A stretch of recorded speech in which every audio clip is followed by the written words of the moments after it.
सिलीगुड़ी शहर में अवैध निर्माण के खिलाफ आवाज़ उठाने पर बता दें रिटायर पुलिस ऑफिसर को लगातार धमकियां मिल रही है प्रमोटर के तरफ से। जो तस्वीरें आप सभी को साथ हम दिखा रहे हैं, हालांकि ये इंसान जो है हमारे सामने, इनको आप अच्छी तरीके से पहचानते होंगे, जो कि पहले के रिटायर पुलिस ऑफिसर थे। उनको जो है प्रमोटर के तरफ से काफ़ी ज़्यादा यहाँ पर धमकियाँ मिल रही है, जिसके कारण यहाँ पर जो है फिलहाल अवैध निर्माण के खिलाफ जब से ये बोलना स्टार्ट किए या प्रतिवाद करना स्टार्ट किए, तब से ही प्रमोटर के खिलाफ काफ़ी ज़्यादा धमकियाँ मिल रही है। साथ ही साथ इनको जो है सिलीगुड़ी शहर में अवैध निर्माण के खिलाफ बोलना वो काफ़ी ज़्यादा भारी पड़ा, जो कि हालांकि हम बात भी करने का प्रयास करेंगे। हालांकि ये जो शख्स है, इनका नाम है अभिजीत शाह, जो कि पहले का रिटायर्ड पुलिस ऑफिसर है।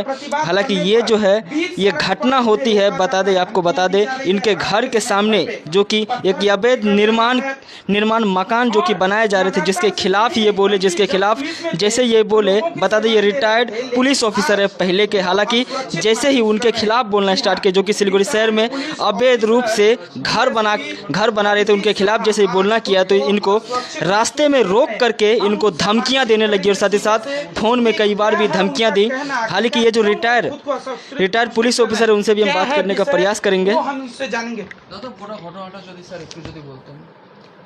গত 28 এপ্রিল আমার বাড়ির দক্ষিণ পূর্ব কোণায়, সাউথ ইস্ট কর্নারে কমন ওয়াল যে আছে, সেই কমন ওয়ালের সঙ্গে লাগিয়ে জীবনসাথী অ্যাপার্টমেন্টের যিনি প্রমোটিং করেছেন শ্রী গণেশ দাস, প্রতিবেশী হিসেবে আমি ওনাকে বারণ করেছিলাম যে ওখানে এই কনস্ট্রাকশন করা যাবে না বা খোঁড়াখুড়ি করা যাবে না। তা সত্ত্বেও উনি ওনার ভাষাতে বা ওনার ক্ষমতায় উনি স্থির থাকেন। আমি এই বিষয়ে যথাযথভাবে লোকাল কাউন্সিলর ওনাকে আমি জানাই ভার্বালি। তারপরে উনি বলেন যে না, আমাকে রিটিন জানান। আমি সেই মোতাবেক ওনাকে রিটিনও জানিয়েছি। সাথে সাথে আমি কনসার্ন যে থানা আইসি শিলিগুড়ি এবং grievances department of building and construction department under Siliguri municipal corporation, তাকেও আমি জানিয়েছিলাম। পরবর্তীতে এটা আমি talk to mayor, right two mayor বলে একটা অ্যাপ আছে, ডিজিটাল অ্যাপ, শিলিগুড়ি নাগরিক পরিষেবা জন্য মাননীয় মেয়র সাহেব এটা করেছেন, তাকে আমার অসংখ্য ধন্যবাদ। তিনি আমাকে ওনার ওই হোয়াটসঅ্যাপে আমি ডিটেলস ইতিহাস পাঠাই এবং ফরওয়ার্ড করি। সেই সুবাদে উনি আমাকে আশ্বস্ত করেন যে আমি এই ফটো দেখে বুঝতে পারছি না, আমি আগামীকাল লোক পাঠাবো। সেই মোতাবেক 6 মে দুপুরের দিকে, মোস্ট প্রবাবলি 12টা বা ওরকম হবে, ওই সময় বিল্ডিং কনস্ট্রাকশন ডিপার্টমেন্ট থেকে লোক এসেছিল। আমি তার নাম জানি, কিন্তু নাম আমি এখানে বলবো না, তদন্ত চলছে। সেই মুহূর্তে উনি এসে ওনাকে কি বলে গেলেন তাও আমার জানা নেই বা নলেজও নেই, কিন্তু সেই অবৈধ নির্মাণ কাজ চলতে থাকে এবং 7/5/2024 তার টোটাল এই রুফ, 1 স্টোরিড রুফ, এটা কমপ্লিট করে দেয় এবং যার ঢালাইয়ের যে অংশগুলো আমার গ্রাউন্ড ফ্লোরের ওয়ালে পড়ে এবং গ্রাউন্ড ফ্লোর যথেষ্টভাবে নোংরা এবং তার ওয়ালের কালার ডিসকালার্ড হয়ে যায়। সেই প্রতিবাদেও আমার ওয়াইফ তাকে ফোনে বলে এবং তিনি তাকে উচ্চস্বরে ধমকাতে থাকে। এরপরে যেদিন এই মিউনিসিপ্যাল কর্পোরেশন থেকে যে ভদ্রলোক যারা এসেছিলেন, কি করেছেন ওনার সাথে, সেই রাত্রেই আমার বাড়ির ছাদে ঢিল পড়ে এবং আমার টিনেও ঢিল পড়ে। দেওয়ার পর আমার যারা বাড়িতে বাস করেন, আমার ওয়াইফ, তার পায়ে লাগে, তিনি ইনজিওর্ড হন। আমি ডাক্তারের কাছে নিয়ে যাই। আমার পরের দিন আমি এই ম্যাটারটা আইসি শিলিগুড়িকেও জানাই এবং পরপর যে সমস্ত ক্রোনোলজিক্যাল শিয়ার অ্যাট্রোসিটিস যেগুলো হয়েছে আমার উপরে, যে সমস্ত গালাগালি এবং অকথ্য ভাষায় ভদ্রলোকের পরিবেশে সমাজে এই একটা শান্ত সমাজকে বিশুদ্ধ মানে অশুদ্ধ করার যে প্রচেষ্টা, গণেশ দাস এবং তার সাথীরা, বিশেষ করে আরেকজনের নাম আমি খুব বিশেষ করে বলবো, गलत लोग से पंगा नहीं लेना चाहिए, तेरे को खत्म कर देंगे। কে বলছে এটা? এটা বলেছে ওরই বাড়িতে থাকে একজন ছেলে টপ ফ্লোরে। আশা করি আপনারা যদি তার ফুটেজ ওর বাড়িতেই পাবেন, সে তার বাড়ির চারে কর্নারে ফুটেজ আছে, ওই ফুটেজ আমার কাছেও আছে, যেটা আমি কলকাতা হাইকোর্টের মাননীয় বিচারপতিকে দিয়েছি, যেটা দুটো মামলা অলরেডি কলকাতা হাইকোর্টে চলছে। বর্তমানে আরও একটা মামলা আমি ইনিশিয়েট করেছি এবং মামলার পর মামলা চলতে থাকবে, কারণ আমি একজন ভদ্রলোক বলে মনে করি। আমি নাগরিককে, সমাজকে, আইনকে আমি পূজা করি এবং আমি শান্তি থাকতে চাই, আমি শান্তি চাই। কিন্তু বর্তমানে এই অকথ্য অত্যাচারে আমি প্রচণ্ড নিজেকে অসহায় বোধ করছি। আমার পরিবার সবসময় আতঙ্কের মধ্যে আছে যে কখন কি হয়ে যায়। আমাকে বাইরে যেতে দেওয়া হচ্ছে না, আমি বাইরে কোর্টে গেলেও সে জেগে বসে থাকছে, রাতে তার ঘুম হচ্ছে না, অনিদ্রাজনিত কারণ, সে মেন্টাল ডিসঅর্ডারে চলে গেছে। তো এর জন্য কে দায়ী? সমাজের এই সমস্ত দুষ্কৃতীরা, না মানে অর্থনৈতিকভাবে যাদের এত দাপট, যারা সমাজকে কিনে নিতে পারে মনে হচ্ছে, তাদের দাপট? তারা কি আমাদেরকে শোষণ করতে চাইছে? আইনের কোনো পরোক্ষা আইনকে বুড়ো আঙুল দেখিয়ে দিনের পর দিন অকথ্য অত্যাচার, এটা আর মেনে নিতে পারিনি বলে আজকে আমি মহামান্য আদালতের কাছে গেছি। আমি আইনের পূজারী একজন, আইনের ভক্ত, আমি ভদ্র সমাজে থাকতে চাই।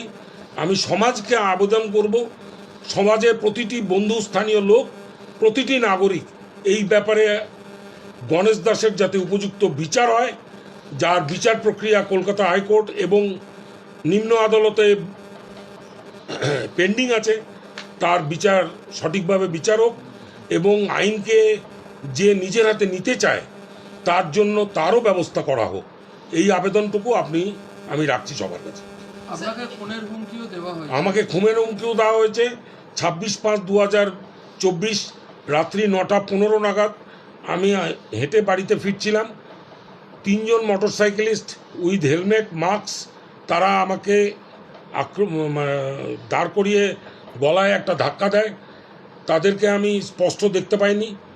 সিসিটিভি ফুটেজ নেওয়ারও আমি চেষ্টা করেছি, কিন্তু কোনো জায়গায়, কোনো বাড়িতেও সিসিটিভি নেই, ফুটেজও পেলাম না। এখানে একটা মোড়ের মাথাতেও থাকা উচিত বলে মনে করি, যে যাতে কোনো অসামাজিক কাজ এই অন্ধকারে না ঘটতে পারে। আর প্রতিবেশী হিসাবে আমি সাহায্য চাইলেও এই বর্তমান সমাজে তারা কেউ লোকের উপকারের জন্য এগিয়ে আসে না। আমি এটা আমার বিভাগে যখন ছিলাম, কাজ করতাম, তখনও দেখেছি মানুষের মধ্যে একটা মানে অনিয়মিততা, অসহযোগিতা, যে একটা ঘটনা ঘটছে, ওদিকে যাব না, পুলিশে আমাকে 10 বার সাক্ষী দিতে ডাকবে। এই যে মানুষের যে অ্যাভয়েড টেন্ডেন্সি, লকে ডিসঅ্যাভয়েড করা, এইটা কিন্তু সবার হওয়া উচিত। সে যে বিপদেই হোক, যে কারণেই হোক, তার সঙ্গে কাঁধে কাঁধ মিলিয়ে চলা উচিত। এখনো কি রোজ দিনই কি ঢিল পড়ে যাচ্ছে বাড়িতে? হয়তো থানা থেকে তারা বলেছে, তারপর থেকে অ্যাক্টিভিটি একটু কম। আজকে রাত্রে কি হবে আমার কথা বলা মুশকিল। আচ্ছা স্যার, একটা প্রশ্ন আমার। 38 বছর আপনি চাকরি করেছেন পুলিশে, ডিডিতে এসিপি ছিলেন, তারপরে ডিএসপি হলেন। স্যার, অনেক অপরাধীদেরকে দেখছেন, সমাজকে শুধরিয়েছেন।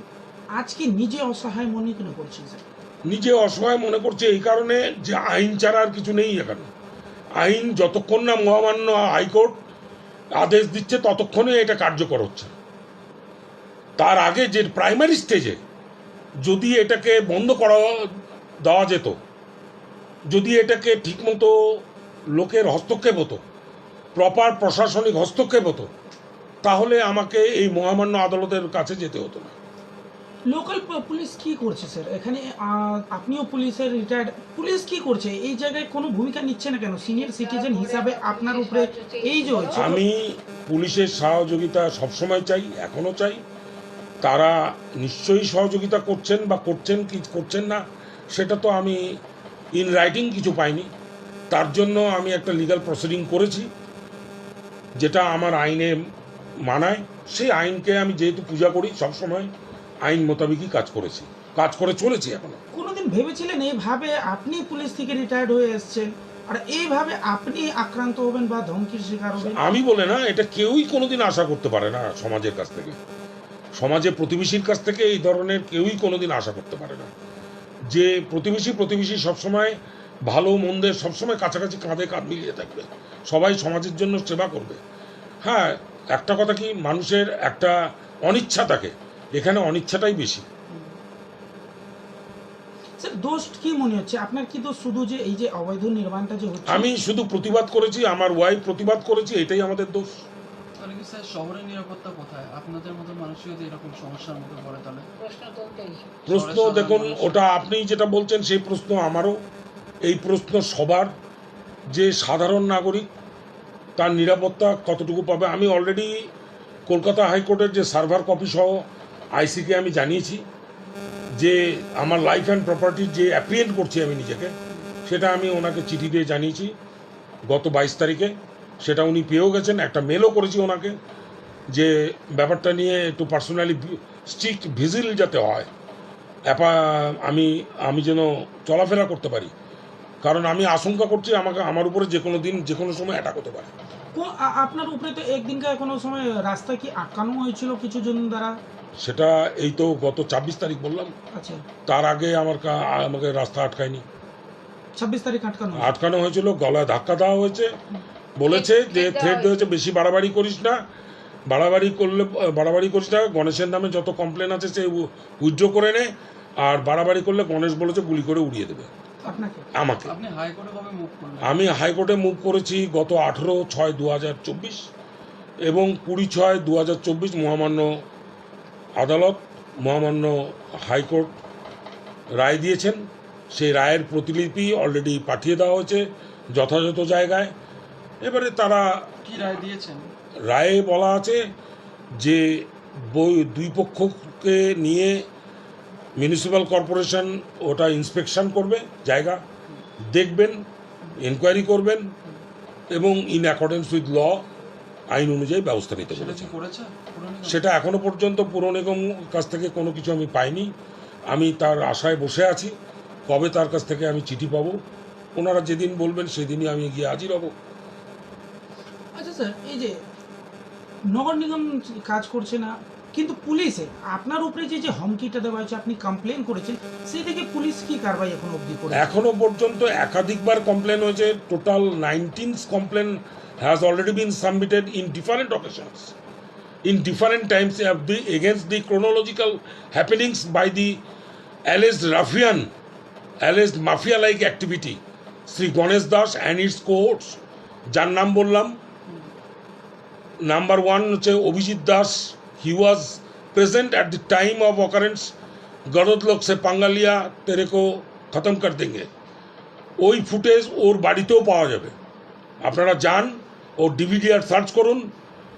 আমি ডেট অফ অকারেন্সও বলে দিচ্ছি, নাইট বলে দিচ্ছি।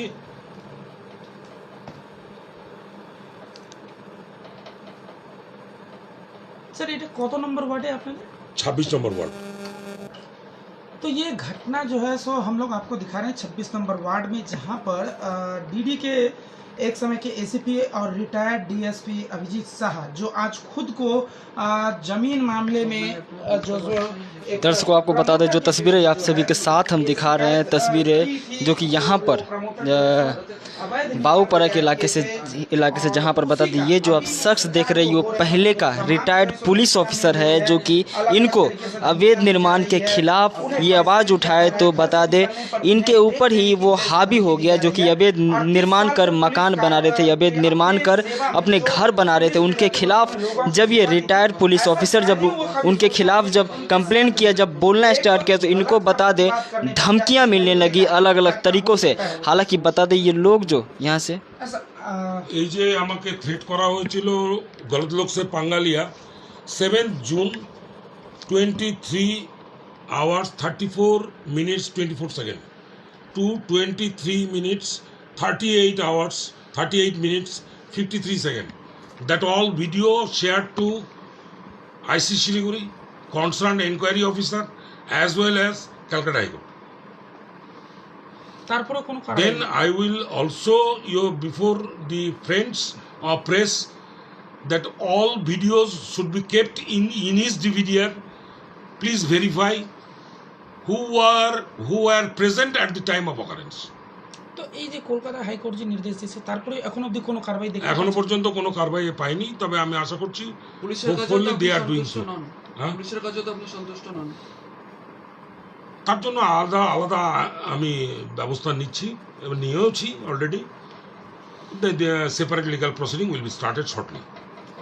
তো স্যার এই যে একটা লাস্ট প্রশ্ন, যে এই যে একটা অন্যায়কে যে প্রতিবাদ করেছেন তারপর থেকে এরকম হচ্ছে, কোনো দিক থেকে সাহায্য পাচ্ছেন, তা আগামী দিন কিভাবে এই মানে মানুষরা কিভাবে প্রতিবাদ করবে, বা আগামী যে এই যে আপনি যে নিজেকে অসুরক্ষিত মনে করছেন, তো সেই দিকে কিভাবে এগিয়ে যাবেন?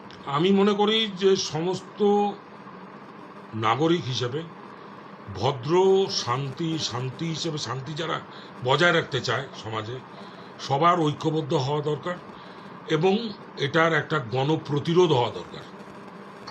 এবং এখানে কোনো রাজনৈতিক রং এখানে রাখা উচিত নয়। সবাইকে এক জায়গায় একই আশায় যে আমরা যেন সবাই সঠিকভাবে সব কিছু পরিষেবা পাই, তার জন্য কোনো রাজনৈতিক রং লাগানোর দরকার নেই, কোনো কিছু দরকার নেই। সবাইকে বলবো এক জায়গায় এসে সবাই এক হাতে মিলিয়ে সবাই যেন মিলেমিশে থাকি, ভালো থাকি, সবাই সুস্থ থাকি, এটাই আমার কাম্য। সব মিলে আপনি বুঝতেই পারছেন যে কি तो পরিস্থিতি। यहाँ पर आप देख रहे हैं कि आखिरकार 38 साल का सफर रहा। यहाँ पर जो तस्वीरों के साथ आप सबके साथ फिर से आपको बता दें, करीबन बता दें, पुलिस के काम जो आपको बता दें ये किया करते थे।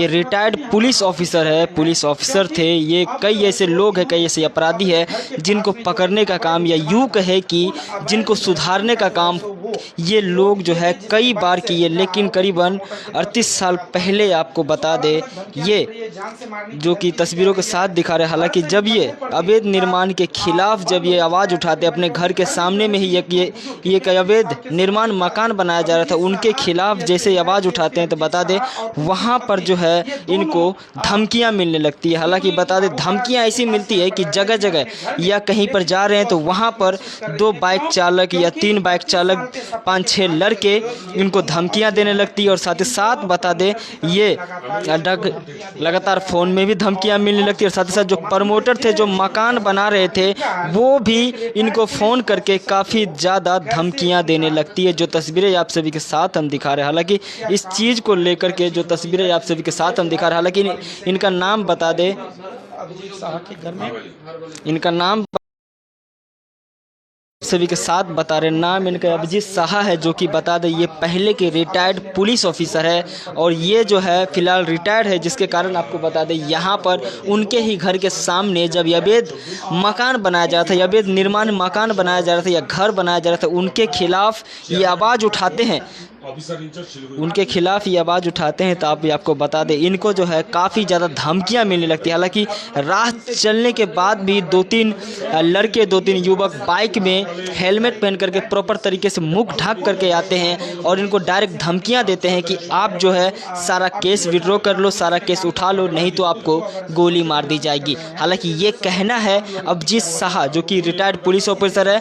ये जो है कई ऐसे अपराधी, कई ऐसे जो कि लोग हैं जिनको सुधारने का भी काम किया और कई ऐसी आपराधिक घटना को भी नज़र कई ऐसे घटना को भी हालांकि सामने लाया और कई ऐसे अपराधी को भी ये लोग जो है शिकंजे में रखें। लेकिन आज जो अभी जो ये फिलहाल अभी जो तस्वीरों के माध्यम दिखा रहा, अभी फिलहाल ये जो है अपने आप को यशस्वी महसूस कर रहे हैं, जो कि ये जो पुलिस ऑफिसर से भी खबर यहाँ के पास ही के सिलीगुड़ी थाना में भी इनकी शिकायत दर्ज की और साथ ही साथ बता दें ये कोलकाता हाई कोर्ट में भी इनके खिलाफ शिकायत दर्ज की। लेकिन अभी तक उनके खिलाफ जो प्रमोटर है उनके खिलाफ अभी तक कोई भी एक्शन नहीं लिया गया। जो आरोप लगाया जा रहा है, दो तस्वीरों के माध्यम से आपको दिखा दे।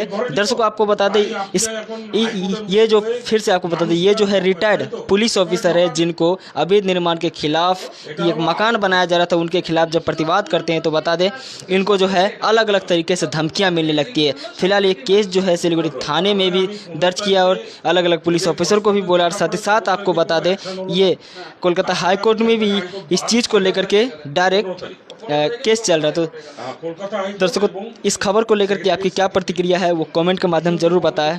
मैं हूं आपके साथ सोनू सिंह, मिलते हैं आपसे फिर ऐसे किसी वीडियो में। ख्याल रखें अपना और अपने परिवार का। धन्यवाद।